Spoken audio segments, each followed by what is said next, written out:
Good morning. So, have you ever used a sock on your faucet? Looks good, huh? When we first came to China, not only we sometimes put a sock on the faucet to filter out the water, but even in the hospitals, we went to the #1 hospital and they had socks on the end of the faucets because the water was brown. You didn't need to drink tea, just drink the water. It looked like tea or maybe even coffee. So why was the water so dirty? Well, I'll tell you.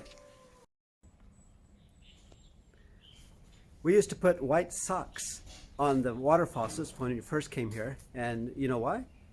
Because the water was so dirty. It was off a lot. The water was turned off almost every day. Sometimes, in fact, we went 3 and 4 days without water sometime. And when we had water, it was brown. It looked like coffee or tea. We didn't need to buy coffee or tea because it was already brown.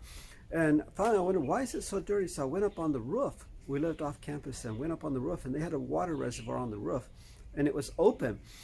And what was inside, do you know? Inside the water reservoir is open. There were dead rats and birds and lizards.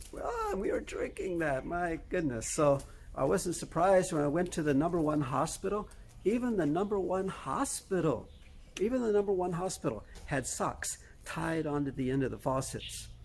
So the water was out so much that finally, we live on the mountain here, and here the water was even worse because we're at such a high level. If the water level was low down below, we had no water here. So finally, I built a water reservoir up on the mountain. Myself, I built one, and then I put pipes and came down here, and then I had a water reservoir here outside the house. A water reservoir here right outside the house, and right here, so that all the neighbors could have water also when we ran out of water. So it's hard to believe today. Today we have water, electricity, everything. You can't imagine what it was like 30 years ago. Not only the water problem, electric problem. The wires were so thin, that I think that even a bird could land on a wire and it would break. I think a mosquito could land on the wire and it would break. So the power was going out all the time. Almost every day the power was out for a certain length of time. Sometimes out for a couple of days at a time. Then by let's see, what was it? Well, actually the power's out so often that when we go downtown to the bookstore, I go to Zhongshan Road, the Xinhua, I would take candles, because many of the times I went there, power is out and there's no windows. It was pitch dark. So I would be in the Xinhua with a candle looking at the books. Good thing there was no fire, all that paper and books in there. If it caught fire, that would have been terrible. So it's hard to believe now that it was like that then. But why is it so much better now? Well, they put in better wires, but also the hydroelectric power plants all over China now. They have these amazing projects now for water from the south of China to north of China. U.S. needs to do something like that. Many places in the U.S. are too much water, and other places not enough water. And everyone complains about it, but no one does anything about it. But here in China, they have this massive project from South China to North China for the water, from East China to West China for electricity, or is it west to east? I forget. It's amazing.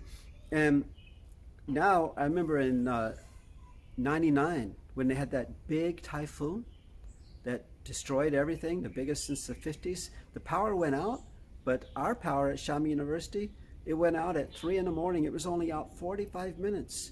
There were people out in the midst of that typhoon with all the big winds and the rain and everything. It was terrible. They were out there in that, fixing the power so that our power was only out for 45 minutes. Compare that with Florida when they had the big typhoon a couple years ago, and my family lives there. Some of them were out of power for a week or two.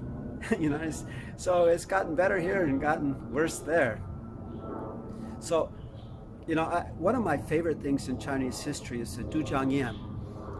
2,200 years ago, the governor Li Bing had this problem. They had the floods every year, plus they needed water for irrigation. So he got the idea to not dam the river, but to divert the water. and he did the Dujiangyan irrigation. And by the way, that idea, 2,200 years ago, he got that idea from 2,000 years before that. You know the old story of how they diverted the water of the Yellow River. They tried damming the water of the Yellow River, and they failed and realized you can't fight nature. So instead of damming the river, they diverted the river. And Dujiangyan did the same thing. I went there last July when I drove around China to see the changes in the Tuoping. They diverted the river at Dujiangyan. They irrigated thousands of square miles of land. Now it's, for 2,000 years, it's been the breadbasket of West China. And they also stopped the floods by using that 4,000-year-old Chinese philosophy of divert water, don't dam water. And it still works today. But what's amazing, the United States, the past 100 years, they've destroyed a couple thousand dams in the United States. Why? Because it dams the water, it stops the fish from migrating naturally, it stops the boats. So they destroyed 2,000 dams in the US because of the ecological problems. But Dujiangyan for 2,200 years has solved floods, allowed them to irrigate and plant all those crops, and it doesn't stop fish, it doesn't even stop boats. It's funny to me, I think that American engineers would be better to study 2,000-year-old Chinese engineering products rather than destroy all the dams, or at least rebuild it in the Chinese way. So we have a lot to learn from China. 2,000 years, all these projects over the 2,000 years, the Grand Canal, that was done to connect Hangzhou and Beijing, and also with the Silk Road to the west to facilitate trade and commerce. That was 1,500 years ago that was started, 1,100 miles. And they invented the lock so they can make the water go up and down. In France, about 300, 400 years ago, France made a canal. It's only 150 miles long. It's 1,000 years after the Grand Canal, 150 miles instead of 1,100 miles. And the West think that's a great engineering feat. And they use the Chinese locks to control the water. It is a great feat, but nothing like China's Grand Canal, nothing like Dujiangyan.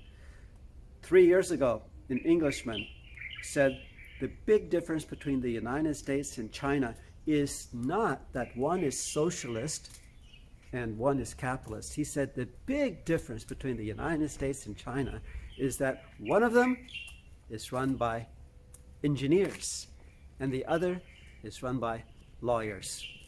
Well, China was run by engineers 2,000 years ago. It's run by engineers today. You look at a lot of the leaders the past 30 years that I've been here have been engineers. They have experience in doing practical things for their people. So personally, I think having a country run by engineers is probably better than having a country run by lawyers. Anyway, I'm happy for the engineers running China, because today we never have power outages. We never run out of electricity. We don't run out of water or anything else. So 30 years ago, it was a bit challenging to live here in China, even in such a beautiful place as Xiamen University. Today, it's a beautiful place to live. Come visit sometime. Bye-bye. Have a good Sunday.